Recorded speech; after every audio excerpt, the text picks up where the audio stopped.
जय श्री शंभू, नमस्कार।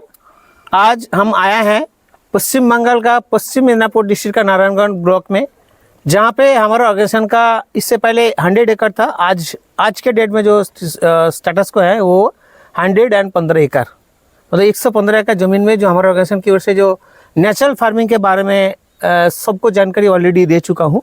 तो यही नेचुरल फार्मिंग किस तरीके से हम लोग शुरुआत किया है, इसके बारे में मैं चाहूँगा। आज हमारा साथ मौजूद है, हमारा पूरा नॉर्थ बंगाल से लेके मालदा से भी आया है, हावड़ा हुगली से भी आया है, मैं खुद ही हुगली से हूँ, और पूर्व मेदिनीपुर, पश्चिम मेदिनीपुर, झारग्राम, सारी डिस्ट्रिक्ट से हमारा जो अधिकारी पदाधिकारी व्यक्ति सब लोग है वो भी है।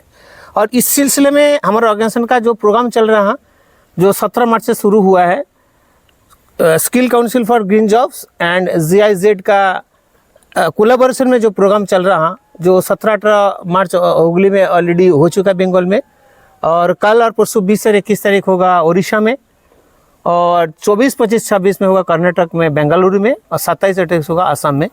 तो GIZ का भी हमारा जो प्रतिनिधि हैं, इंडिया का जो चीफ है वो भी हमारा साथ मौजूद हुए हैं, संजय सिंह जी।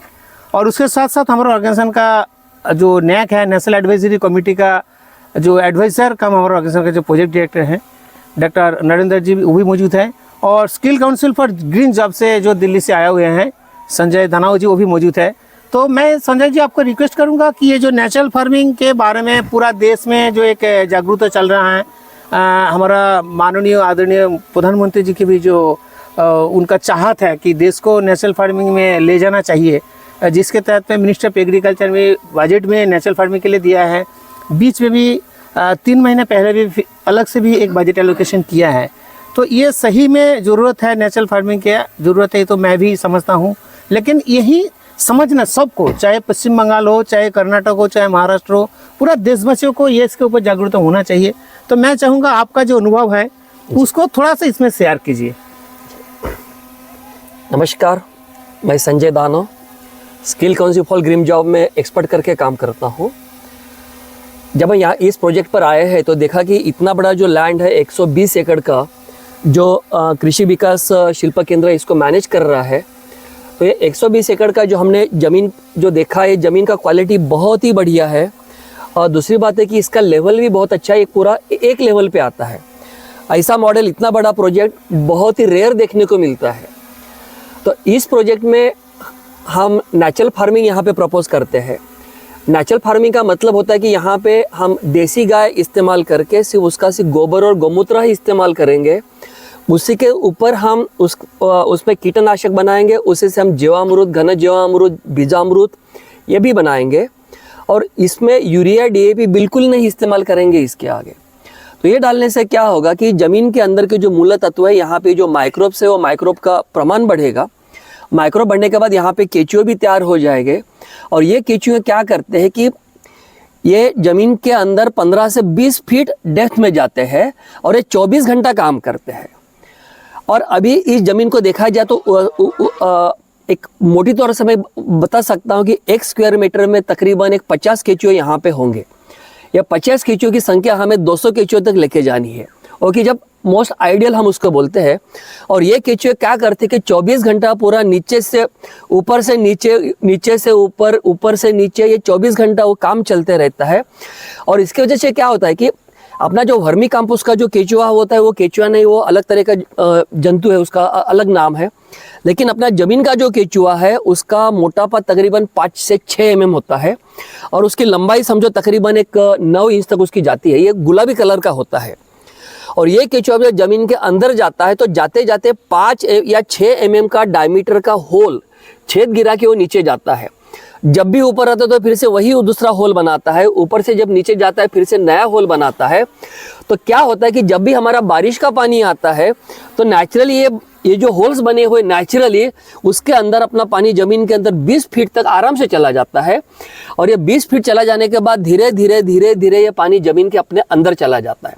मतलब आज जो अपना ज़मीन का जो पानी का जो स्तर है वो जो 300-400 फीट नीचे गया है, बाद में आपको 100 फीट तक पूरा 3 साल में पूरा पानी ही पानी मिलेगा।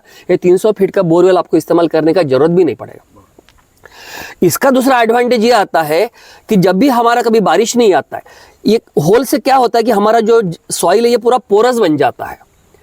और जब भी हम इसमें पौधा लगाते हैं तो नेचुरली पौधे के जो रूट्स होते हैं वो रूट्स को अपने आप से हवा पानी मिलती है, जगह मिलती है, धीरे धीरे अपने अंदर चले जाते हैं, जिसको हम वापसा बोलते हैं। जो एक आइडियल कंडीशन होता है कि कितना पानी चाहिए, कितना मिट्टी चाहिए, कितना हवा चाहिए, उसमें कितना नाइट्रोजन चाहिए। ये जब उसको नेचुरली मिलता है तो ऑटोमेटिकली अपने पेड़ का जो डेवलपमेंट है बहुत ही ज़्यादा होता है। एक बात बताओ, अगर नेचुरली अपना बैंगन का पत्ता अगर ये साइज का नॉर्मल में आता है तो नेचुरल में आपको ये 4 गुना पत्ता भी जा सकता है। इसका हमने खुद देखा है ये। तो इसकी वजह से क्या होता है कि अपने को जो अनाज जो मिलेगा वो बहुत ही बढ़िया अनाज मिलेगा, जिसमें कोई कॉन्टेमिनेशन नहीं रहेगा। ये जो प्रोडक्ट है ये हम भी खुद खा सकते हैं क्योंकि हमारा भी तबीयत अच्छा रहेगा, हमारा मेडिकल बिल कम होगा। यही माल अभी इतना बड़ा 120 एकड़ का प्रोजेक्ट है तो आराम से ये भी माल आप सीधा आप एक्सपोर्ट कर सकते हो, इतना तो गारंटी यहाँ से जरूर मिलता है। चौथी बात है कि आपको यहाँ पे जंगल लगा हुआ है तो नेचुरल कंडीशन यहाँ पे मिला हुआ है, तो ये एक्सपोर्ट क्वालिटी का माल यहाँ पे अच्छे से हो सकता है। और इसके लिए ये 120 एकड़ के लिए कम से कम आपको 4 से 5 गाय लगेगी आपको। आप ज़्यादा भी रख सकते हो, उसका दूध भी आप निकाल सकते हो क्योंकि दूध का जो चाहिए जो चारा मिलेगा ये गाय का दूध भी बहुत बढ़िया क्वालिटी का रहेगा, क्योंकि इसका घी आज 3000 से लेके 5000 रुपये किलो तक इसका ये घी जाता है इस गाय का। मतलब एक गाय का 2 लीटर अगर आप दूध निकालते हो तो 5 गुणिला 10 2 मतलब 10,000 का आपका घी से आपका पर महीना एक गाय का पैसा निकल सकता है। आपके पास 10 गाय है तो 1 लाख रुपया आपको गाय से आराम से मिलता है। साथ ही में नेचुरल फार्मिंग के साथ भी हम ये भी प्रपोज करते हैं कि एग्रो फोटोवोल्टाइक जो कंसेप्ट है ये 120 एकड़ में यहाँ पे हम सोलर पैनल भी ऊपर से लगा देते हैं तो उसका एक एडवांटेज रहेगा कि अपना पानी का जो एवापोरेशन जो ऊपर होता है वो भी अपना कम हो जाएगा, पानी का खपत कम हो जाएगा और साथ ही में हमें इसमें बिजली भी मिलेगा। जैसा कि हम 4 एकड़ में 1 मेगावाट का बिजली हम प्रोड्यूस कर सकते हैं तो 120 एकड़ में करीबन 25 से 30 मेगावाट का यहाँ पे प्रोजेक्ट बन सकता है। और इसी को हम ग्रिड से जोड़ देते हैं तो हमारा एक्सेस जो एनर्जी बचेगा वो एनर्जी हम ग्रिड को बेच सकते हैं जो भी मार्केट रहे उसके हिसाब से। और वो अपना एक दूसरी तरह का अपना एक एडवांटेज रहेगा, दूसरे तरह का अपना एक बेनिफिट भी बनेगा, एक्स्ट्रा हमारा अर्निंग भी हो जाएगा। तो इस तरह से natural farming, water conservation, health, अच्छी क्वालिटी का फूड, क्लाइमेट एक्शन, तकरीबन ऑलमोस्ट सभी पूरे 17 के 17 सस्टेनेबल डेवलपमेंट गोल हम इस प्रोजेक्ट में अचीव कर सकते हैं और ये अचीव करने के लिए हम सब आप लोगों के साथ में है। इतना ही कहता हूँ, नमस्कार।